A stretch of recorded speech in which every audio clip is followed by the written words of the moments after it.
Here's Ashleigh.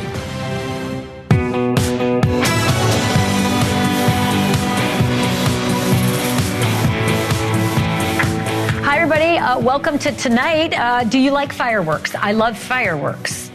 I love 4th of July. I love Canada Day. But I love the fireworks in Arizona in particular.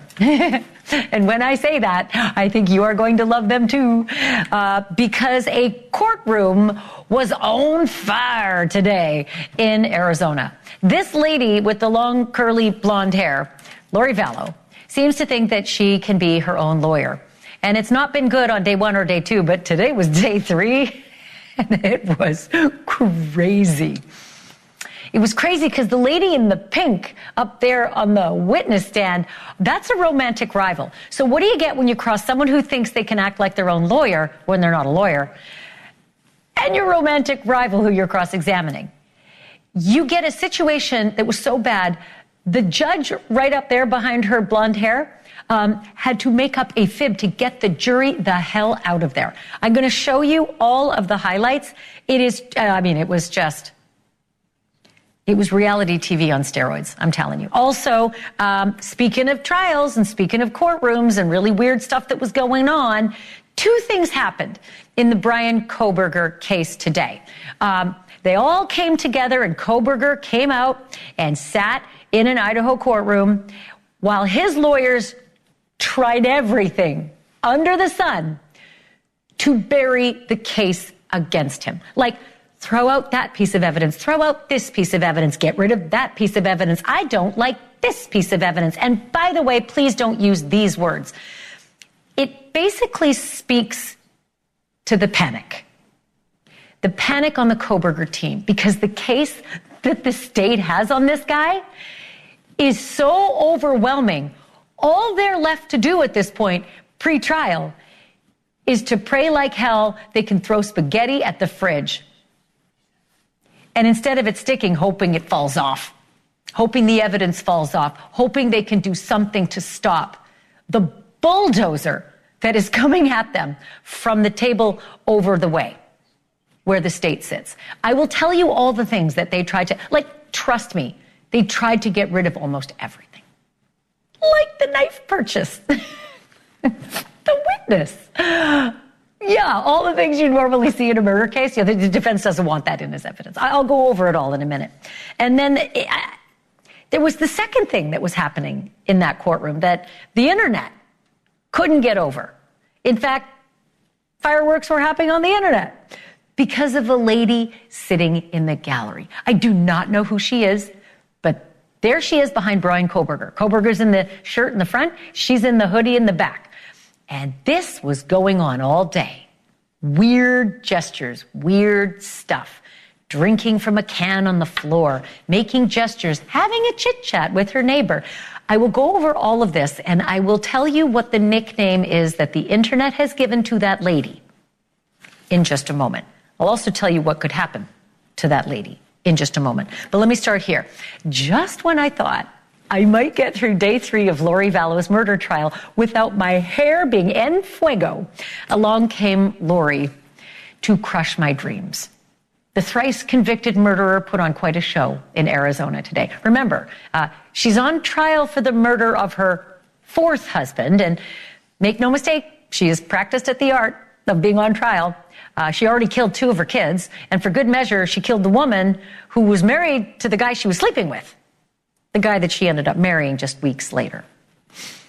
Today, while acting as her own lawyer, don't get me started, she played the role of jilted spouse while cross-examining a witness who turned out to be her romantic rival. And hell hath no fury, like a woman scorned.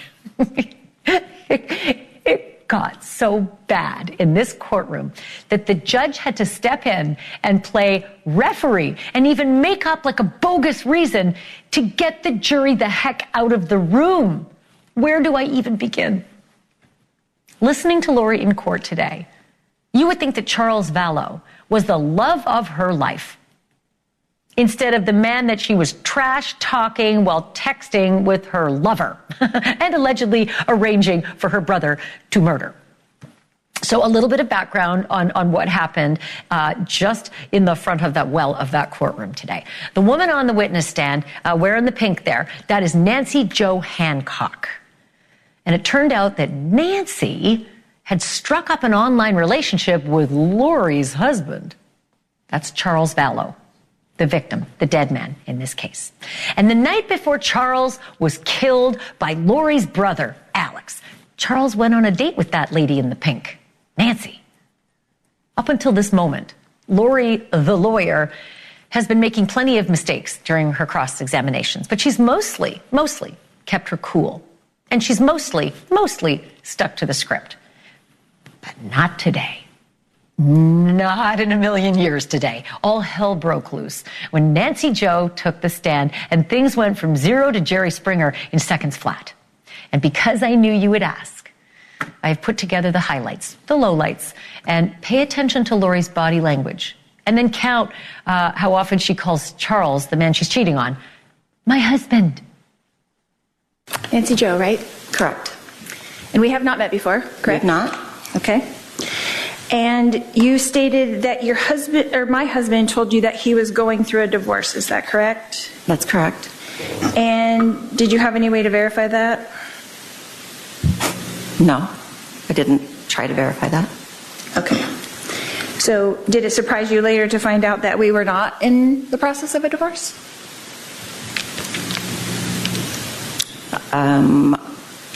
Charles was in the process of a divorce. He was not in the process of a divorce. Did it surprise you to find that out? You've seen it all on TV where we're not getting divorced. Okay.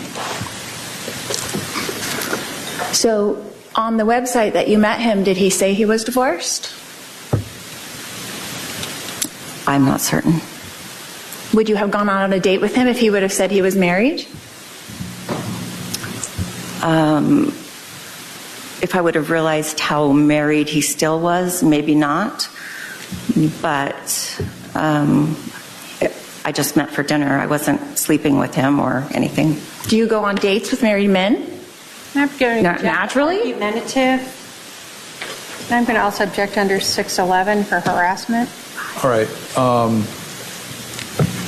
I'll sustain the objection. Your Honor, do I not have a right to cross-examine this witness for what she has already testified to? You can cross-examine her about what she's testified to. So you did go on a date with a married man, I went on a date with Charles. but you did not know he was married. I knew his divorce was not final. His divorce was not started. Okay. Okay. So in your text messages, you asked Charles if he was a good kisser. Is that correct? Maybe, sure. Did he answer that text message? I'm sure he did. Again, 611 harassment. I'll sustain the objection for relevance and hearsay.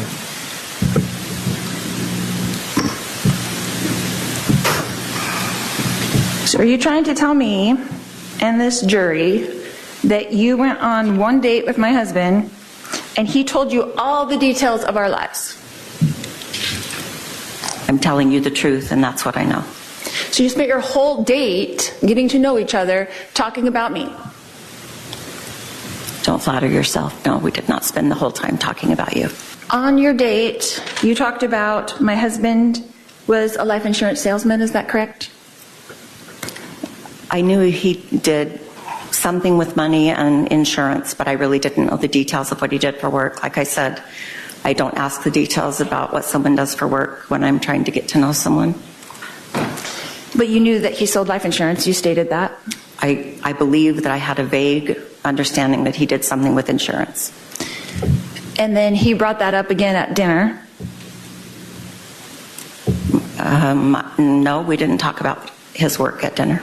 I thought you said you did talk about, and correct me if I'm wrong, you said you did talk about that he changed the life insurance policy at dinner. Well, you were asking me if we talked about that he sold insurance, which that didn't happen. But yes, he did tell me that he changed the beneficiary of his life insurance policy at dinner.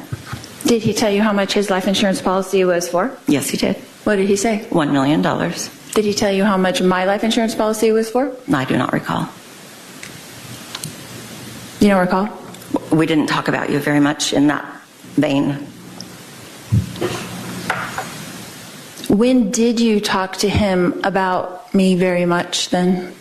If it wasn't at dinner, was it in your text messages?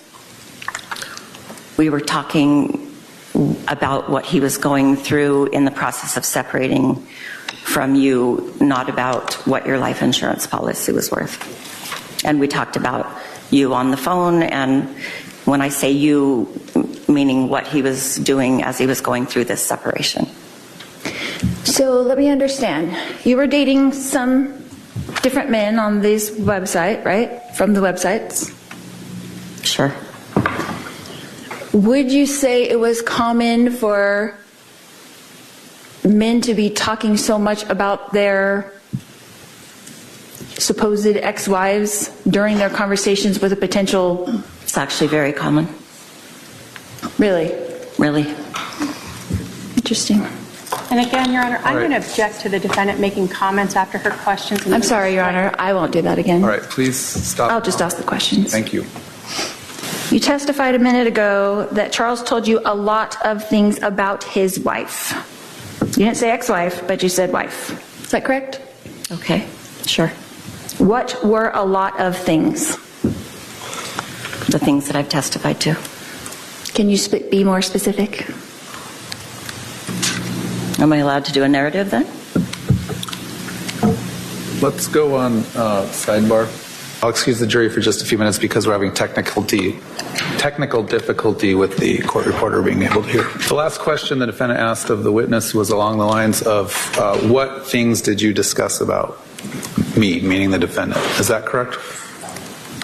That's what Yes. I recall, Your Honor. Are you sure you wanted to answer that question? Because you're opening up a really big door. If you want her to answer the question, I'll have her answer the question. How am I supposed to know what a lot of things are?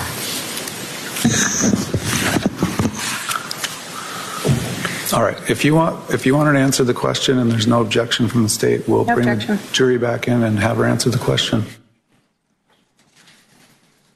Yeah, Lori, like if you want her to answer the question about the things that she and your now dead husband talked about, they might have talked about the fact that you're a murderer. Maybe? I don't know. I mean, the murders did happen later, but holy cow. Lori, you're not a lawyer. You might ask a question that could really come back to bite you in the thing you keep showing the jury.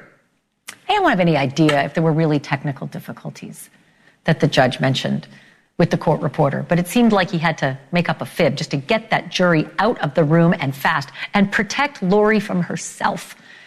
And while there's no way to know what Lori did during that little unplanned recess, I'm going to go ahead and assume that she conferred with her actual lawyers who sit there on standby and that they told her to get over herself.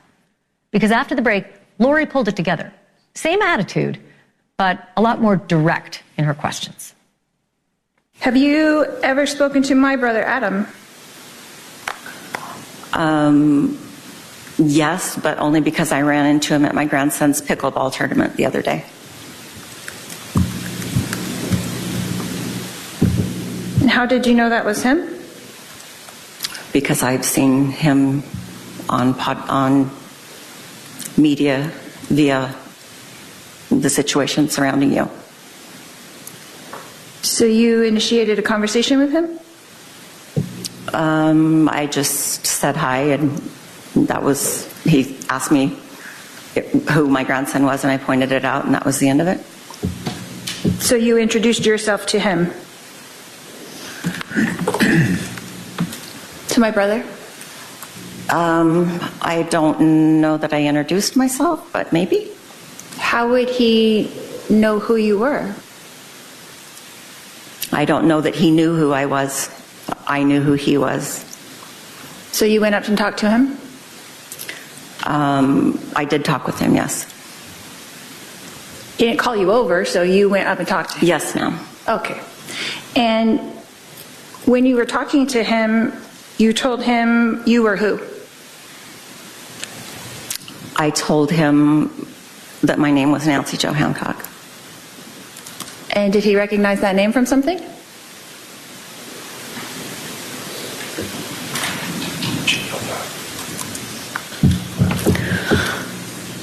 Can I go back and change how I met your brother? I forgot this until right now. So on a dating app, your brother's picture came up on my dating app. And I sent him a message and said, but he had a different name that he used, not Adam. And so I just sent him a message and said if he was going to use someone else's pictures, he should probably pick someone different than Adam Cox. That's how I met him. That's how you met my brother, Adam? Correct. Do you know what perjury is? Absolutely. Can I object, Your Honor, to question. Argumentative harassment? Argumentative. Man, I'm surprised there weren't more objections. I'm going to stop here and bring in two people who might as well have been at a tennis match for all the head-turning action in the courtroom today. Lindsay Haller on the left is the producer of my podcast, Drop Dead Serious, and Gigi McKelvey is the host of the podcast Pretty Lies and Alibis and a longtime friend of the show. I hope you guys weathered that day okay. I'm glad you made it to tonight. Lindsay, I'll start with you. It was like a reality show. I mean, I'm just watching it again through a TV lens. What was it like in the room? You know, Ashleigh, I think that judge deserves an Oscar because I don't think anyone in that room had a straight face but him. It was an explosive moment. The jury was laughing and it was like a car crash. You couldn't stop watching. It was happening right in front of you and it just kept getting worse and worse and worse. Remind me, Gigi, of this jury. It's mostly men. I think it's almost like, I want to say 12. Right? If you're including the alternates, I think there's 12 men, 2 women, and then we're losing jurors at the rate of 1 a day, except for today. What were they doing? Like, just describe for me what was going on with their physical persons and how they were reacting to this. It was like watching a tennis match. They would look at Nancy Jo, they would look at Lori. A couple of times you could see them holding back some giggles. I mean, they were sort of shocked because up until this point, we really have just seen a very muted Lori Daybell, a show for the jury, but this was personal for her. Honestly, Ashleigh, I thought at one point today we were going to get to see how this shock belt worked. I thought she is going to absolutely lose it here soon, and we're going to see her on the ground flopping like a fish. I thought it was coming. But you could tell it was sort of entertaining for these men on this jury, and even the women that are on there, they were like, whoa. I mean, because it was just like watching a reality show in real time. A couple of times, Ashleigh, I had to bend down like I was tying my shoe because I couldn't keep a straight face. I was like, I'm going to get kicked out of here. Did she have any idea of the reaction in the courtroom? I can see her only appearing to look forward in the image that we have. But did she know the effect of what she was doing and how that landed with jurors, with the gallery, with the state, with her own lawyers? I don't think she cared, Ashleigh. I think more than anything, more than this being her questioning a witness, this is Lori being nosy. She wanted to know exactly what Charles told this woman about her and how she was portrayed. She knows it's not going to be good. So I really think Lori didn't care. But if she had eyes in the back of her head, she would have seen all of our eyes wide open and us biting our lips because it really was ridiculous and desperate. I mean, I talked to everybody during the lunch hour. I was like, she's going to lose it. She has no clue how this looks. But I think that emotion took over and the pro se Lori went out the window and she ran with it and it was a runaway train. But Nancy Jo held her own and did a good job by Charles. And I should remind the viewers, if you missed any of this, Lori is wearing a big sweater, and maybe you can't see her svelte figure because she has that shock belt on.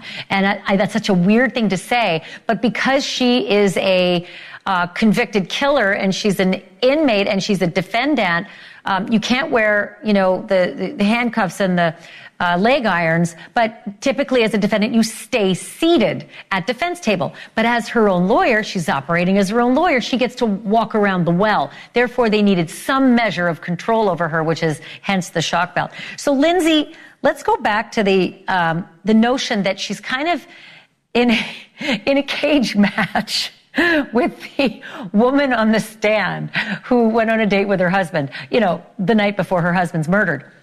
I can't help but think that the jury isn't seeing her digging her own grave, pardon the pun, because it looks like this is a woman who's angry at this woman and her husband for going out on a date the night before her husband is murdered. It makes her look guilty. Am I the only one who thinks this? No, you're not. And not only that, but I think Tammy Daybell would like a word with Lori because she went on a date with her husband. And so this entire time, and eventually Nancy says that, you were having an affair and you just rolled off Lori's back like a duck in water. But it was shocking to see, truly. Yeah, that's a really good point, Gigi. Just pull on that thread because here's Lori pretending there was nothing wrong in her marriage to Charles. All the while, she is sleeping with Chad Daybell, she is sexting with Chad Daybell, and she is plotting to pull those kids out of Arizona and move them up to Idaho, and presumably, since the murders are only months away, kill them in the name of whatever God she follows. Yeah, and I'm so glad that the witness got that out today. Well, he assumed you were having an affair. And the thing is, the jury doesn't know the whole story yet. We have so many text messages that show the conspiracy, reading between those lines. But Lori had been, she acted like this loving, caring wife. She hated Charles Vallow. She hated him since January of 2019. And yet she's trying to act like she's the wife of the year who, oh my gosh, my husband went out on a date with you. It was nauseating to hear. It felt dirty, even though they were legally married, to hear her refer to Charles as my husband because she thought of him as anything but. And this is a very memorable moment. I would dare say the most memorable moment. So when all that other stuff starts coming out, they will hearken back to this conversation and say, wow, you are a duplicitous, horrible woman. I wouldn't doubt it if you're a murderer too. Oh, right, she is, thrice over. Lindsay Heller, Gigi McKelvey, great work. Thank you for this. Keep it coming. Just keep calling. Keep sending those sound bites our way. Really appreciate it, girls. Thanks, Ashleigh.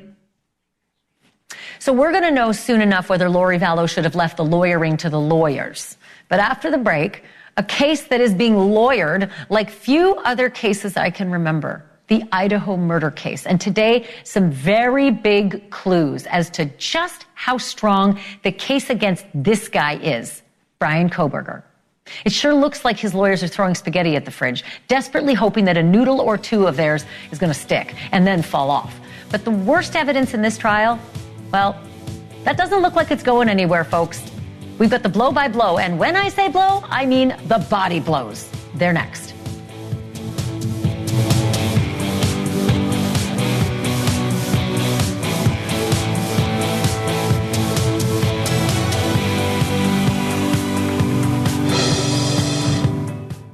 This is NewsNation with a trust rating higher than any of our competitors. NewsNation is proud to be America's fastest growing cable news network. See for yourself at joinnn.com.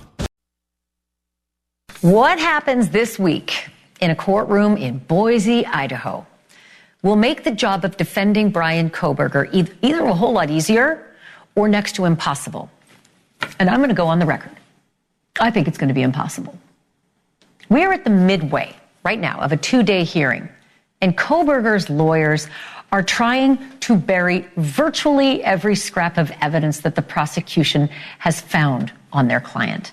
From the Amazon click history that they say shows Kohberger buying a K-bar knife and a sheath, oops, to Kohberger's selfie, the one that was taken there in front of what looks like a shower just hours after 4 students were murdered with those bushy eyebrows on full display. And then there's, of course, the sightings of a white Hyundai Elantra on all the security cameras around the vicinity of the King Road house of the night of the killings, right? It's not good when your car or car like yours is driving around the site where the murders happened as they happened? Obviously, Kohberger's lawyers want all of this and a whole lot more suppressed, off limits, out of the courtroom, out of the trial. And I get it. This stuff is like a death knell for Bryan Kohberger. They even want to ban the words psychopath and sociopath from being mentioned in the courtroom. And get this, they actually asked for the word murderer to be banned from the trial. This is a murder trial, right? So the judge was okay, he gave him a bone, he banned psychopath, he banned sociopath, but murderer? No, that is fair game. Like I said, this is a murder trial, like it or lump it. And then the judge hinted that Kohberger's kitchen sink approach here might not be such a good idea.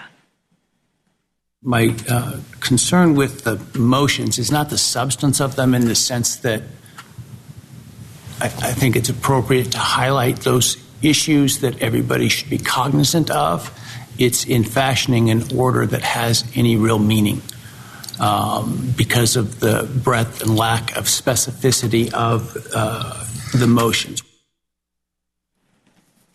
Also at issue today, whether Kohberger's family members will be allowed to sit in the courtroom during his trial, even if they're going to be called as witnesses. Normally, you can't have witnesses sitting in the courtroom, right? They can't hear all the testimony and then go up and testify.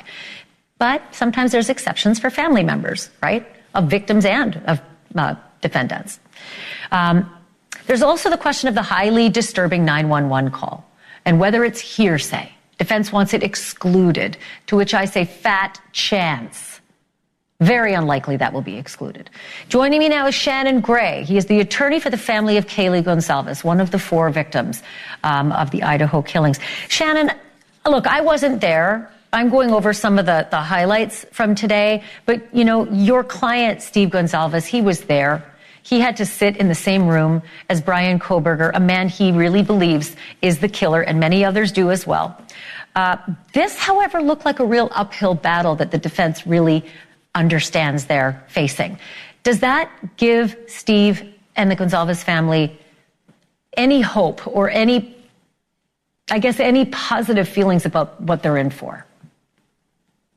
You know, it's a little bit of a roller coaster. When all the motions are filed, they get really, fearful that something might happen that might change the nature of the case. And then they go in and they listen to the hearing and they listen to the judge and the arguments by both the state and the defense. And then normally we'll talk after the fact, and I'll kind of give them my 2 cents on what I think happened that day and what the gist of what motions might be successful, might not be successful. But Judge Hippler has the courtroom in full control, and I think he's doing a wonderful job of entertaining the arguments, but also putting their arguments in their proper place. So, and that makes it cool for them to learn more evidence about the evidence in the case in the last 2 or 3 weeks. We have the entire 2 years based on the content of the motions.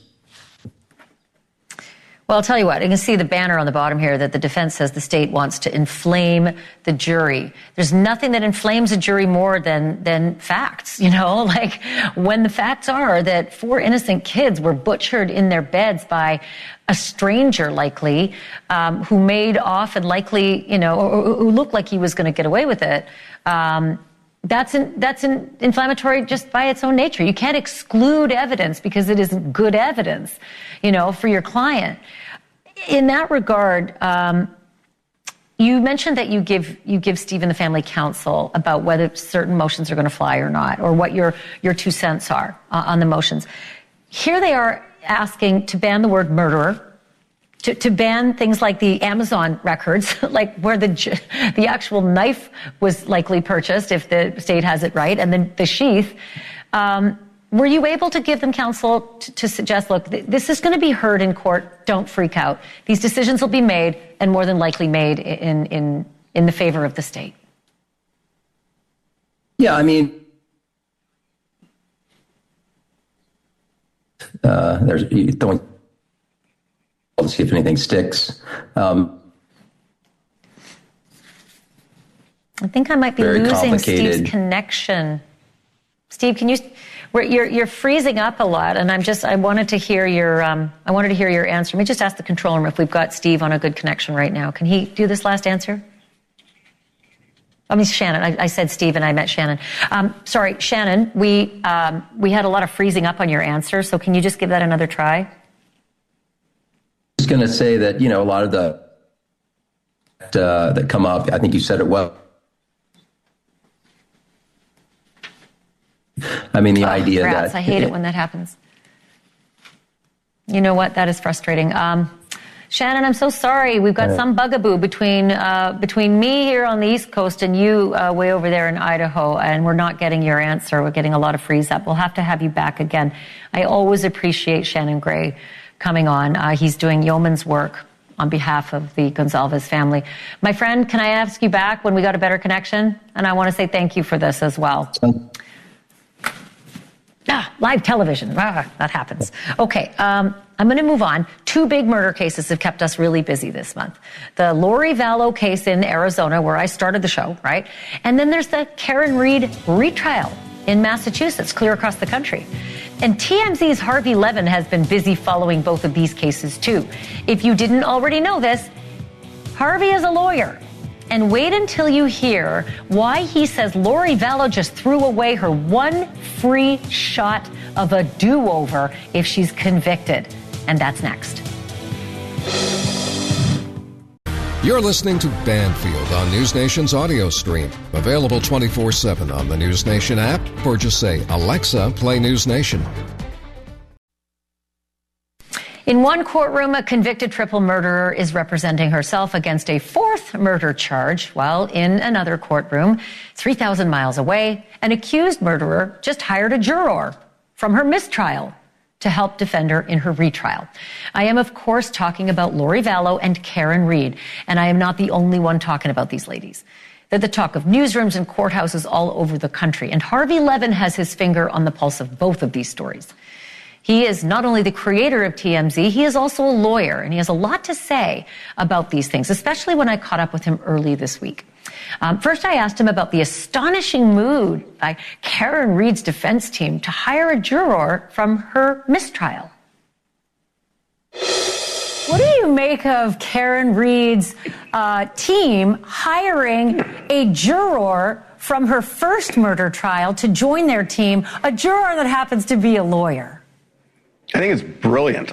I think it is brilliant for a couple of reasons. Now, we have to assume that, what if this lawyer does landlord-tenant law? Then she's got a problem, right? I mean, you want somebody who has chops in criminal defense. But assuming this juror does, this juror has a bird's-eye view of what moves other jurors. And that's ultimately what this case is about. So, Ashleigh, you've seen a lot of these trials where they have jury consultants and they try and predict. They do mock juries, mock trials. They try to predict what a jury would do. Well, this juror knows what a jury would do because this juror heard it. This juror heard what mattered to the various jurors. And even if you get a debrief from a juror after a trial, it's not like if you're there. And this juror was there. And that subtlety can define how the case is presented. That's why I wish I would have thought of that if I was on that defense team, because it's really kind of brilliant. I don't know whether that lawyer is going to be lead counsel, but if that lawyer is on the team, that lawyer is going to have invaluable information about what moves a juror and what arguments to make and how to question the various witnesses. And now the hot topic of Lori Vallow's performance in that Arizona courtroom and how she may have unknowingly just thrown away her chance at a do-over should she need one. Lori Vallow's, freshman, presentation in court was pretty disastrous. I stopped counting after 20 objections, I think, even during her opening statement. But what do you make of this thrice convicted murderess representing herself for her 4th murder trial? Yeah, one of the things that just popped into my head was So if she gets convicted of this after representing herself, can she appeal based on incompetency of counsel? The answer to that is no. There is a Sixth Amendment right to counsel. And that has been interpreted to mean you also have the right to represent yourself. But if you do, you waive that Sixth Amendment right. So according to the law, even if she does a disastrous job, which it looks like she is, she can't appeal based on incompetency. However, the judge initially has to make a determination that she is mentally competent enough to waive the right to counsel. Now, that could be a basis for appeal if she's so off the rails that the judge should never allowed it in the first place. So it's not case closed even if she's convicted by representing herself, if she is so, just mentally ill that she couldn't knowingly make that waiver. Well, she thought her children were zombies and murdered them because of it. And so I think it's a good case to make. Right, Not only that, right. Harvey, but prior to her actually standing up and delivering openings, there were plenty of pretrial hearings where they questioned her competency. She was incompetent to stand trial. That should tell you everything you need to know about the waves of competency of this woman. So I think that could be a really strong case to make. Yeah, and I'm frankly surprised the judge allowed it in this case. And I do think that's going to be, if she's convicted, that's going to be the big issue. Should the judge have said no to her and appointed a lawyer? She'd never admit, though, that she was incompetent, not even it helped an appeal. My thanks to Harvey Levin for all of that. And coming up, a woman visits her husband in a police interrogation room. That is already a very bad day. But for the wife of Richard Allen, who was then just a suspect in the murder of 2 young teens in Indiana, things got a whole lot worse on camera. Were you on the bridge? I told them I was on the bridge. I went out to the first trestle. Oh, okay. That first thing. I don't remember you telling me that. Oops. One devastating moment of truth, one undeniable signal of the nightmare that was still to come. That's next. The biggest trials in America, and Banfield is all over them. Lori Vallow, Karen Reed, the Menendez brothers. You know their names. Now see how justice unfolds. Could Lori Vallow be convicted in the murder of her 4th husband? Will Karen Reed's second trial end with a verdict or another mistrial? And what will happen at the Menendez brothers' resentencing? Plus, all eyes are on the trial of the illegal immigrant accused of killing jogger mom Rachel Morin. The case isn't closed until you've seen it on Banfield, only on NewsNation. Trial's over and the jury's sent home. There's always the nagging question, did we get the right guy? The evidence and the lawyers aside, there is always a chance that somebody somewhere screwed up. And a lot of people have been fixated on that ever since Richard Allen was convicted last year of killing 2 girls in Delphi, Indiana. The case was infamous. A pharmacy technician guilty of slashing Abigail Williams and Liberty German to death in 2017. Their bodies were found near a local bridge. One girl was naked, the other was wearing her dead friend's clothes. A hooded figure was seen following them the day of the murders, but it took 5 years for police to track him down. And now we're starting to see why they were so convinced they had their man in Richard Allen. After 2 interrogations, police finally brought his wife, Kathy, into the room, hoping to place Allen at the bridge on the day of the murders. And the dynamic between the couple is fascinating. Watch Richard Allen's body language as he tries to calm Kathy down, even as she discovers for the first time that he was indeed on the bridge when those girls were killed. And they're like, there's a witness that said it was you out there. Dear, I don't know. And I'm like, how did they know it was you? So they said they showed her a picture. And I'm like, of course you were out there. If they see me out there, they see me out there, dear. And I told them. Were you on the bridge? I told them I was on the bridge. I went out to the first trestle. Oh, okay. That first thing. I don't remember you telling me that. You told me, so I told you you weren't on it. But I didn't. It doesn't, hon, you're not in any trouble. You didn't do anything. I didn't do anything. Tell him, right? Huh? I didn't know you were on it. I'm sorry. Well, don't worry about it. Hon? Huh? You told me you weren't, so I just was... No, I told you that I walked. Okay. I love you, baby.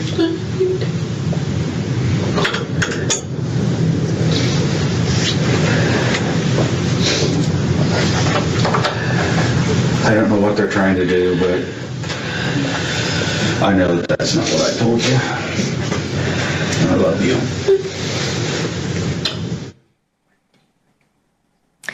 It's awfully curious behavior on his part. He even stops himself before saying too much about what he did that day.